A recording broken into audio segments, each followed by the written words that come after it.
Here we are, punters, punting Melbourne style. I'm joined by Mighty Mick McGuane, G'day, Pops. who was back on the airwaves of Melbourne this morning and doing a fine job. You just slipped straight back in there and away you went, mate. It was really good to listen. You and Chris over back on the airwaves. Yeah, thanks very much. It was a phone call come through last Wednesday, and Chris O's replacing Kevin Bartlett while KB, the great man's on holidays.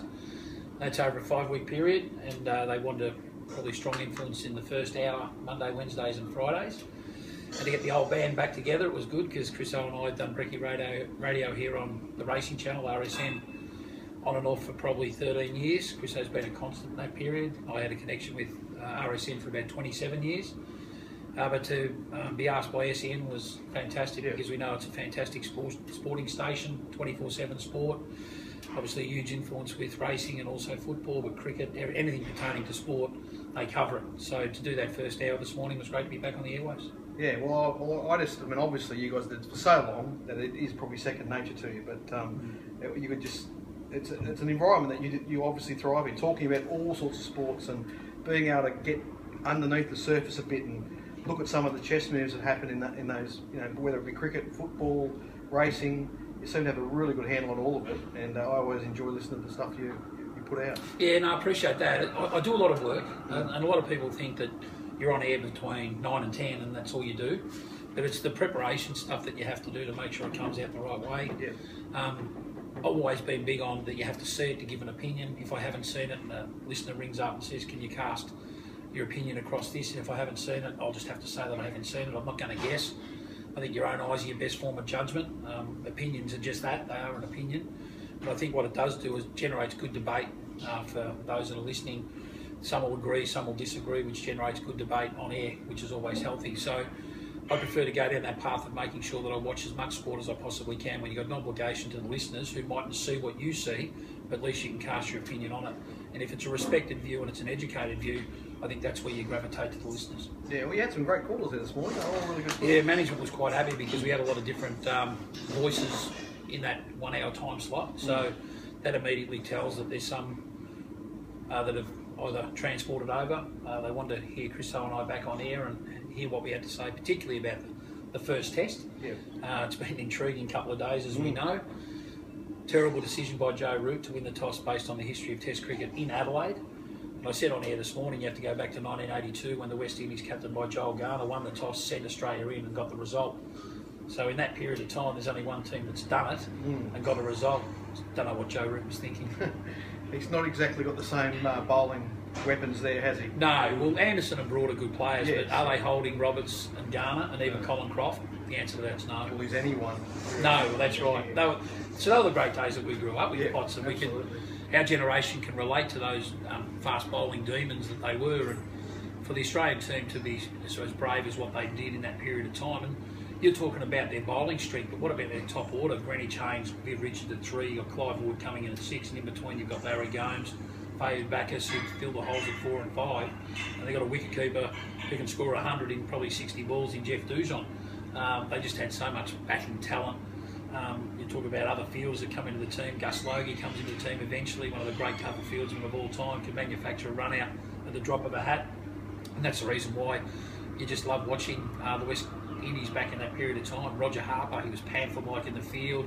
Every time he went near the ball and there was an opportunity to create a wicket by a catch or a run out, he seemed to be in the right spot at the right time. And it's those great players that you gravitate to, because generally when the game's in the balance, something happens and they make something out of nothing that works to the advantage of the team. Yeah, well, I was a teenager in those years, obviously, and loved cricket, played cricket, and the Australian side at that time was tragic, and it was when it was all split with the World Series cricket and everything else. And poor old Alan Border was the one piece we had, and the rest of them were moving around. He was the glue, wasn't he? What a brave man he was. I mean, he holds an esteemed place in cricket, but people should never forget how much courage he showed for so many years to just front up time and time again and just play the most tough innings. It was just so hard to get out against the best attacks that probably have ever been. Yeah, and it's a great point, because I think in our time, Pots, we've been littered with some great leaders of the Australian cricket team, and growing up, obviously Ian Chappell was the one that everyone gravitated to. He was ruthless, he was strong, he was aggressive, he was supportive, he was loyal. And then you talk Alan Border with what he went through. We've been fortunate enough to witness Stephen Waugh. A lot of people thought he was selfish the way he went about his cricket, but he was also a good leader. And what he's done to the greater world that we live in, particularly with his connection with underdeveloped countries, is just fascinating. How much money he's generated off his own accord with his own type of generosity. Ricky Ponting's a star, Mark Taylor. I reckon tactically he was one of the great captains we've had. You know, Michael Clarke was probably one that got aligned to the others, rightfully or wrongfully, but it was based on his personality that I think put a lot of people aside. You put that aside, but he was a batting genius when allowed to stay at the wicket. And then Steve Smith, for what he's done, averaging 70 since he's taken over the captaincy, just goes to show he was a man for the job at the time. I can't believe the conversation at that period of time was he was too young, too inexperienced. Don't put the pressure on him, because a lot of talk was about Brad Haddon being the next captain. I didn't think that was the right decision, because I felt Haddon had had his time and he was nearly finished to the game at that level. And the obvious one for me was Steve Smith, and I've always been a believer sometimes you've got to give youth a chance to walk into the shoes of others. And Steve Smith to me was a great competitor, had a thirst for runs, a thirst for the game, and his performance over the last 3 or 4 years since he's been captain has been justified. Yeah, absolutely. Well, I think back to, you know, AB dragging us through that terrible period, become a successful team, and I can clearly remember him saying that Shane Warne was the goose that laid the golden egg, and the successful period that he captained the side through at the end of his career was when he had the weapon of Shane Warne, and then all those other guys you mentioned, Taylor and Steve Waugh, upon they all had Shane Warne, and then bit of Glenn McGrath as well. Of course, McGrath, a great, you know, it makes such a big difference to, and particularly dislodging tails. You know, it was just a weapon. And then Michael Clarke didn't have that advantage really, and I remember Steve Smith first being picked as a leg spinner. Yeah, that's right. Batting 8, and his first tour to England, when he was sort of somewhere in the middle of all that, he just looked like he was going to struggle to make it. He didn't have the technique or. But for him to achieve what he has and to do it his own way, he hasn't succumbed to trying to make his technique traditional, if you like. He's just an extraordinary player. And every time I watch him, I just think, mate, you are just amazing. Like the courage to do what he's done and to lead that side the way he has, he's a joy to watch, I think. Yeah, and that leads into the conversation that was probably on everyone's lips over the last 48 hours about the verbal warfare in sport. And I reckon you sit back and observe Broad versus Smith or Anderson fielding at silly mid-on, it looked laughable in terms of their positioning. But just the mind games that happen in elite sport, and we're talking racing here, Potts, you just love to see whether or not we as listeners and couch potatoes sit there and watch our great sport racing. What would happen in a race if we were all mic'd up? What would be said? Can you get out of your road? Can you go to my left? Can you go to your right? What about the banter that's going on behind the stalls? Is there any conversation about the race? On the way to the barrier. All that sort of stuff. Is that something racing could look at, or is it about the integrity of the game that could be hurt on the back of that? I think they're smart enough and educated enough, the jockeys, to say nothing untoward as they're going to there, but just the conversation that happens prior to a big race, a Cox Plate for example, let's get into the mind of Huey Bowman. Who's talking to him before he's about to put wings into the barriers? That to me is getting people to the coalface of the sport. We talk about should the mics be turned off. I can't comprehend. There should be more of them. There should be more of it, because you want to be living the experience when you're not good enough to go to that arena. Let's listen to what those that are out there in the cauldron doing and what's being said on the park. I think that's what makes it so newsy, but also it makes you feel as a listener or a watcher that you're a part of the action. Absolutely. I mean, it's such a competitive market these days, sport in general. Yeah, we're paying the big bucks now. That's it. And the players want the big salaries and they want their games to thrive and go ahead. You've got to innovate and you've got to give the viewers more access, because if you don't do it, other sports will. And I think racing's really floundered and stayed behind a lot of these things. It's time for racing to start thinking of ideas like this. I think giving punters some access to some of the argy-bargy that goes on between the jockeys on the way to the barrier and behind the barriers and even in the race would be such a great innovation. Yeah. I think punters would love it, and you know, if racing want to start attracting a younger audience, this is, you know, that's just one of many things that they have to do. Because we're so accustomed watching a race, and generally we're watching the race side on. After the event, we can see stewards replay front on vision, where you're looking side on, you're saying, gee, Ollie, why don't you take that gap? The gap probably really isn't there, but if you heard him in a race, and he might be screaming at the top of his lungs on bolting, Jesus, make that run work or move out of my way, I reckon that would just go into the audience's ears a lot more better and make the game more intriguing than what it actually is. It'd be so exciting. Yeah. And, I mean, obviously, they'd have to be with the replay, not live. Yeah. But you know what I mean? Like, I just think it would be such an innovation for racing's got that condensed excitement. You know what I mean? Like other games, it's happening for an hour or 2 hours, or cricket's case, 5 days. Racing, it all happens in a minute. Yeah. You know, or 2 minutes, or if we're talking about the Melbourne Cup, 3 minutes. And some of the things that would happen there would be so exciting. And if they could find a way to give the viewing audience access to it, I think it could only make it more attractive. I remember the first time I went down on the fence as a kid at a racetrack, and it was at Terang. We used to go there New Year's Day, Burrumby or Terang, growing up in Ballarat. I remember going down on the fence about the 200-metre mark at Terang because it's such a long straight from Flemington to the bush. It was the first time I heard jockeys roaring at their horses, and obviously the whip hitting the horse and its noise.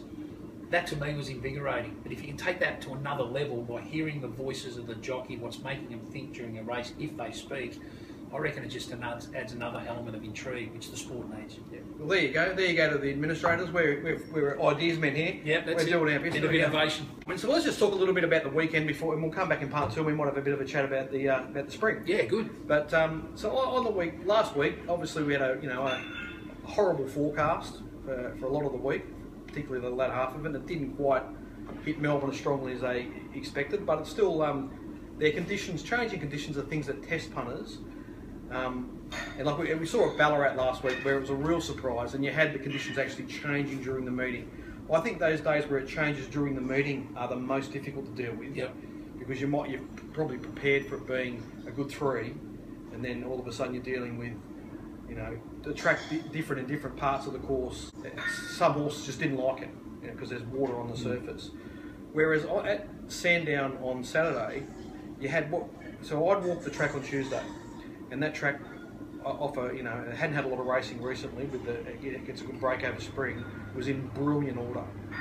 Okay, so when tracks are in that kind of condition, and then they get like a couple of inches of rain, it's almost the best thing for them. It's perfect because it really irons out any little unevenness in them. It really gives them the ideal set of circumstances. So even though there was some rain forecast for Saturday, I was really happy betting on that kind of track. And because I sort of learnt my craft in Sydney, where that sort of thing happens a lot, you either got to be prepared to sit out a lot of meetings, or improve your skills at betting on those kind of tracks.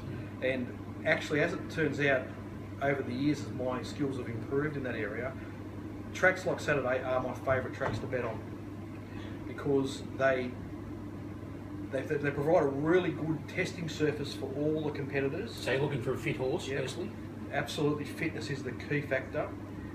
So it gives, what it does is it draws out strength, and it finds out any chinks. So horses that are a bit iffy, they get found out. Horses that might be able to lead all the way on a good 3 because they've got good natural speed, for instance, they'll get found out on those sort of circumstances. You have to have the right quality and the right strength to really get the trip under the conditions. So on the back of that comment, is young Fred Kersley's Ride on Memory Back a good example of what you're just talking about? Goes to the front, builds a bit of tempo, gets others chasing that might be vulnerable, and wins the race. It was an outstanding ride because he was the only horse in the race that got full momentum at any stage. Yeah. So he used the top turn really well at Sandown. So the top turn, Fred's coming from WA. He's only had a handful of rides. He had a few at Sandown during the week to get his eye in, and he's shown himself to be, a talented young boy by understanding what part that top turn plays in races at Sandown. He used the downhill run to the home turn really well, and the camber. So and the camber. So he's used it all really well. And that's won him the race. He was not on the best horse in that race, but he won the race. So that's a great example of it. I think a race like the race that Knight's Watch won is a really good example of what I'm talking about. So Knight's Watch is a really good horse. He's not a wet tracker, but he's got a lot of strength.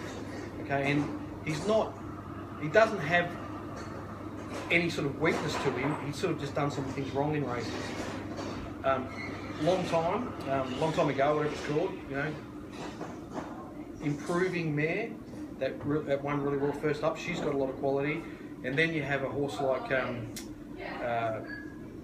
Guzzo, who's a really good wet tracker. So that's the other kind of horse that can win on those tracks. He was able, you needed to be a good wet tracker to use the inside lane like he did. Now, so you've got 3 horses that have performed right well because they've got the right sort of qualities for those conditions with a huge gap back to the rest.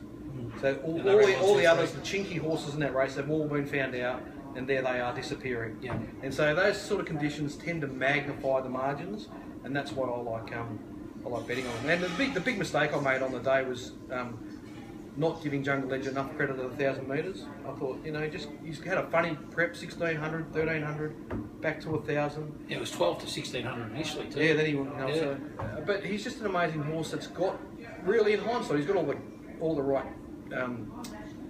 traits that you'd need on those sort of conditions. And did you think back to 1,000 metres based on his prep, mile back to 13, back to the 1,000 on the day, they'd be too sharp? Yes. 1,000 metre horses. Yeah, because particularly in the case of Gun Case, he's a really solid horse too. Yeah, around 1,000 metres. He sort of had everything in his favour. Drew off the track. And he had, at the 200, he had Jungle Edge beat. Yeah. But Jungle Edge is just so tough. He just said no, and he just took off in the last 200. So that'll do us, and we'll come back for part 2.